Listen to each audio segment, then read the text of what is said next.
हामी छोरा मान्छे भनेको रुख बाहिरको बोक्रा जस्तै हो। हामी छोरा मान्छे भनेको रुख बाहिरको बोक्रा जस्तै हो।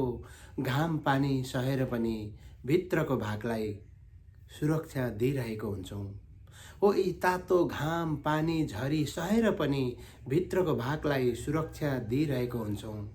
त्यस्तै हो घरको तिम्रो बाबा पनि। त्यस्तै हो तिम्रो घरको बाबा पनि। आफूले दुःख पीडा चोट सहेर पनि तिमीलाई सुख दिइरहेको हुन्छ। त्यस्तै हो तिम्रो घरको बाबा पनि। आफूले दुःख चोट पीडा सहेर पनि तिमीलाई सुख दिइरहेको हुन्छ। तिमीलाई सुख दिइरहेको हुन्छ।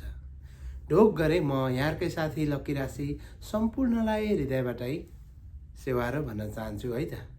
परिवारको लागि मूलखाँबो भएर उभिन्न सक्ने, परिवारको लागि मूलखाँबो भएर उभिन्न सक्ने, आफू बेचिएर भए पनि तिम्रो लागि किन्न सक्ने।